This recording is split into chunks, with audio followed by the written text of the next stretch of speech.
We're in Concord. We're at De La Salle. We're joined by A.J. Kuhle. He's come back. You graduated what age? About 2000 or so? Yes, Brian. 2000 graduated here from De La Salle High School. Very excited to get back here in Bay Area and work with an eager and excited group of young Spartans. Absolutely, but it's more to it's the basketball. I knew about that. You said meet me in the main office. Tell me, you have two jobs. Tell me what your other job here at De La Salle is. You know, first and foremost, it's about helping the school and helping our administration, teachers, faculty, staff, and making men of faith. People that want to come in here to learn and then leave to serve. The mission of the school is something that touched me, and I have a fortunate position. I get to coach basketball, but then I also get to help in an administrative role with the mission initiatives of the school and providing scholarships to underprivileged kids, and that's such a great opportunity for me. Absolutely. So actually, think about that. You're helping kids on the basketball court, but then you're also, I mean, they're both in, what's your official title here at De La Salle? Assistant to the president. Okay, I got you. So, yeah, pretty simple. Very simple. You ever watch Seinfeld? Assistant to the traveling secretary. Remember George Costanza? Yeah, I do remember. Yeah, no, but you have a real job. You know, I'm joking. So, yeah. But talk here about your memories, because it goes back. I remember you, Joe C., Connor Vermeulen, Chris Schlatter, other guys playing on this court. I mean, what are your memories of playing for Coach Olaco? Yeah, there are quite a few. We were very fortunate to create some lasting, lifelong memories, and the people that you mentioned, Joe C., Connor Vermeulen, Chris Schlatter, Doyle Rich, Frank Olaco, the entire team, Mick Cashman, Matt Gutierrez. I mean, there's so many to name. They have lifelong memories that we shared on this specific court, but then also throughout our time. And I'm super fortunate because I have the ability to impact, I think, the young men that are here today in a similar way and have them have those same experiences, which is not always the case. But I'm super fortunate for that. And I remember each and every memory almost like it's yesterday, now back being in this gym. Right, and I'm trying to remember, maybe like a specific, do you remember like a specific play in this gym you can share? Or there were too many made baskets, right, to remember any specific one. Right. We like to score a lot of points, and that's how we'll be here now. See, exactly. Yeah. I didn't. My memory was off. See, I said you won a lot of games, 43 to 39. He said, no, Brian, we won games 83 to 39. Exactly. I mean, the defense stayed. Offense traveled for us. We were a pretty dynamic offensive unit, and I look at this team now, and I think we'll have the same ability. We have some really talented young men that can really put the ball in the basket. And when you got guys that are committed defensively, it allows your offense to flourish a little bit. And what a better time! There's not a better time. I mean, you look at the Golden State Warriors and the success that they had this year by scoring a high volume of points, and with a group of guys that just really like playing with each other and sharing the basketball, using good spacing. Pretty simple staples, but it's hard to execute. But we've been fortunate. I mean, Coach Olaco has set a great foundation. He's an outstanding coach, and to follow him is a true honor. And we'll be different, but we'll be the same in some regards too. Yeah. Because of my experiences and the group that we have here. Actually, you think of the history. I mean, there's a lot to live up to here. I mean, starting from Coach Emilio to Nessman to Renault to Olaco. Now you. I mean, that's 30 years, 5 coaches, and I'm trying to think, is that why you came back? Because you were an assistant in college. Yeah, when you look at the history of all the coaches here, I mean, the opportunity to learn from so many amazing people, and I was fortunate enough when I played here to learn from Coach Olaco as a basketball coach, and Coach Ladd being around, and Coach Edson, and now Coach Allenball with the football program. Just outstanding people to learn from. So I think that's something that really draws in me to some degree so that I can continue to grow and learn, because as coaches and people, that's our goal every day, is to get a little bit better, and to surround yourself with really good people allows you those opportunities to continue to grow. And something we stress with our guys is just how much better can you get each day when you come into the gym or when you're in school, when school's in session. just make someone around you better by making yourself a little bit better each day too. Absolutely. I'm trying to think. So your staff, you put together your staff. Do you have assistants yet on the team? Still working on all that. Okay. That's a work in progress. Right, okay. We do have some people that are probably in line, but nothing officially announced as of yet. And Okay. we'll continue to. So I don't get any scoops today. No, Okay. we'll keep working on Okay. everything. Okay. You know, we're in a very fortunate situation here that Yeah. we have outstanding people that want to be involved with the program, who want to give of their time and energy and teach lessons of life and make an impression on young men. Right. I'm trying to think. And you mentioned this year's team. Give me sort of like a scouting report. Who are some players that people should be aware of? Yeah, we have a very good team. I mean, first and foremost, I think every team is led by your seniors. So Jordan Rotino, Nick Peters, Nick McCarchick, Brandon Lawrence, Matt Zumbo, Christian Romero, and so on. I mean, it's just a very, very good group that comes and works every single day. Obviously, in the summertime, everything is optional, and you know they're still in the gym. They're still working hard to get better because they love the game, and that's a testament to them, and it's a testament to what their goals are when we get to March. You got to put a lot of work in the summertime to build towards those goals that you have as a group and a team. Do you see any parallels to the teams that you played on here when you see those guys? I do. I mean, we probably are a little bigger when I played, just from a size perspective, but the kids today are so talented, and they really, the hard work, the dedication, the effort, the discipline, they still have that in spades. So we're super fortunate here at De La Salle to have kids that love to compete every time they touch the court, and that's going to be a staple here, just like it was for the previous coaches that were all here. We want people that want to be here at the school for the opportunity to grow and to become the best person they can be, as well as the best player. Absolutely. And then your background, talk about you went to the Air Force Academy, you played there, and tell people about that, and we'll talk about the University of Denver as well. Yeah, I was super fortunate. After winning a state championship with our group here, I had the opportunity to earn a scholarship to go continue to play at the Air Force Academy.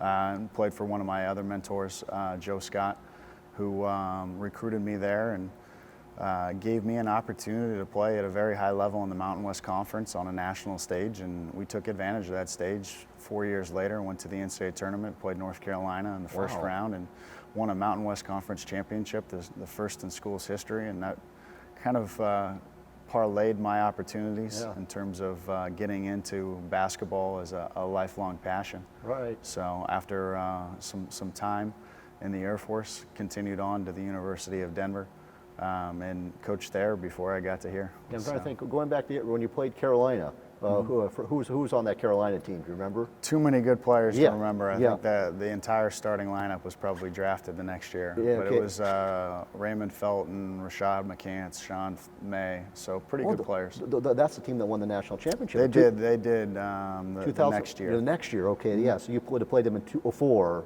and I'm testing you, it doesn't matter, but it was, I think they won like in 05 or something like that. They did. Yeah, Roy Williams, I think, was coaching. Roy Williams, what a coach. Yeah, exactly. Another guy to look up to as a coach. Absolutely. And then talk about the University of Denver. I know about that. I think I remember they played St. Mary's a few years ago. And I think my dad, I joke, we were in Denver. It's tough there to get any notice. Everyone loves the Broncos there. I mean, you can't not be in Denver and love the Broncos. Right. So I mean, especially, there's a reason Peyton Manning went there. There's something in the water, I guess. Right. But no, but talk about that. I mean, it was Denver Broncos all the time, even in the summertime. I mean, it's rightfully earned. I mean, they've had great success from John Elway to Peyton Manning now. And when you win, just much like this school, you get the notoriety from the success. And, it's through a lot of hard work. The effort that they put in, from Pat Boland to their entire coaching staffs when they were there, I mean, they wanted to achieve some high expectations and goals for themselves, and they were able to accomplish that. So as they went along and did that, it created that for them. From the University of Denver's perspective, we were able to accomplish something that was never done in school history there as well, in winning the school's first regular season conference championship in the WAC. Yeah. And then the school's very first postseason victory as well, along with setting the school record for wins. So had some great successes there, and just a wonderful opportunity to get back here. I'm sensing a trend here. Success at De La Salle, success at the Air Force Academy, and success at Denver, and particularly the last two, because there wasn't a lot of success and it changed when you, not say it's not just you, but success follows you. You're a hard worker. I'd like to think so. I mean, I always feel like the more you surround yourself with successful people, the more you have the option to be that, achieve that level of success. And I felt like in my time at Air Force, my time at Denver, I've been around some really, really good people, and they've helped me achieve a great deal of success. And coming back to a place that values that same philosophy to some degree, that you're around, surrounding yourself with really good people that want to have that high level of success just like you can accomplish some goals. And we've been very fortunate. I mean, a state championship doesn't happen every day. No. So we're able to do that here. And then Coach Alaco and their group followed up, and I think it was 2006 with another one. So the school knows what to do, and hopefully we'll get back there in the near future. With a guy named Marcus Schroeder. You got it. Okay, it's all connections. But I just thought something. Also, you surround yourself with successful people at home. Your wife, she's an accomplished. She's the most successful. See, that's a good answer. See, that's why it's a happy marriage. But So, but who's the better golfer? Oh, she most definitely is. Tell people why. Always will be. Tell people my why. My wife grew up in Littleton and then went on to continue to play college golf at Tulane, and afterwards got into coaching and has been a part of a great deal of success as a coach as well. So having another coach in our family is super important, that we have the opportunity to share ideas with one another and talk about our teams. Yeah. And she's won 12 straight conference championships, which is a pretty high level of success that's Absolutely. not replicated in very many places. No. Even John Wooden, that's not as many. She has more Yeah, than, he has NCAA championships. Okay, true. Conference championships are at a very good level too. Okay, though, yeah, so. no, that's cool. And then also I just thought, but then at home there's a little bit of competition. Your daughter, who's I forgot what's her name again? Her name is Lucy. Lucy. She's picked up a golf club before a basketball. Has that caused any controversy? Yeah, I just don't think there was a basketball around the day she picked up the club. So we'll let her choose. She can do whatever she wants. Yeah. Just that she's out enjoying life and having fun, and that's part of my job and responsibility as a coach here too, is to make sure our guys enjoy the experience. I went through working extremely hard to accomplish great goals here, but in the process, we had a great deal of fun. Yeah. I mean, you got to make it fun and enjoyable, and the way we play fast, being up, playing hard defense. I mean, I think kids really enjoy that, and using spacing on the court and sharing the basketball to get quality shots. I know good shots go in a little bit more often than bad ones. Sure. And, kids like to score a lot of points, and we do too. A good shot is an open shot. Yeah, if you can get them. Okay, if you can get them. And I just So thought, we're lucky here because we have some kids that can get them. and another thing with the defense, that leads to offense. I mean, fast breaks, yeah. And I'm trying to think, maybe a moment, maybe not even in this gym, but what about a moment at De La Salle that you remember, sticks with you? Probably too many to think about and narrow down to one. I think anytime you go through an experience and you culminate it though with a graduation, I think your graduation day is always something that comes to your memory. And the school does such a great job in terms of celebrating the fact that you had 4 great years here and you had an opportunity to meet some amazing friends that are most likely lifetime friends of yours. Right. And, that graduation day probably sticks out as a highlight among quite a few others that we were fortunate to have, being in Arco Arena and a few others like that. That's right. Did you have any doubt that Joe C was going to hit those free throws? Now, come on. Yeah. Joe, he's a steely, cool guy. Yeah, absolutely. Going all the way back to, I don't have to pump this up, but Christ the King in Pleasant Hill. See, okay, there you go. The Bay Area connections are plentiful here. Absolutely. And then the other thing I was thinking about, what about something you could have done differently? Like when I talked to Brent Berry, he wished he didn't have time. He wished he could have been like in a play or something like that, or theater. Is there anything you wish you could have done here that you didn't do? I'm going to stump you here. Yeah, you may have. Yeah, okay. I probably didn't take as many computer classes as I would have liked to. Yeah.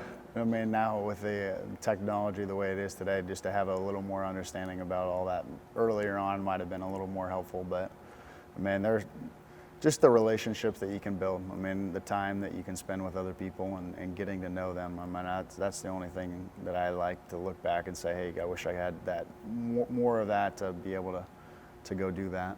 Absolutely. How about this? What advice would you give to a future Spartan? Work hard, because it's going to take a lot of hard work to achieve your success. And I think that's part of the common denominator here is there's quite a few, but the hard work, I mean, if you're willing to put that in, you're going to accomplish a lot of your goals, especially for a young Spartan that's coming in, just starting off. He's going to learn quite a few different things: discipline, love, how to sacrifice, how to be a part of a team. But that hard work, if you have that coming in, you're going to have a better chance of being successful. And they can learn it from an old Spartan. Or no, middle-aged Spartan. Yeah, okay, I'm sorry about that. No, I'm thinking that this wrap up, is there anything you'd like to add here at the end? Or No, Brian, I appreciate you having me on, Yeah. and we look forward to Doing talking more. to you more in the future, and Yeah. know that our guys are excited about the progress that they're making, and it's going to be a fun year. Absolutely, and we'll wrap up because we got to get out on the field there and get some tips from Allen Ball. Watch a little bit of those football guys and their summer workouts. Absolutely, okay. So, got to support your fellow Spartans all the way around. Absolutely, no, I appreciate the time here, AJ, and we'll do this again. Sounds good.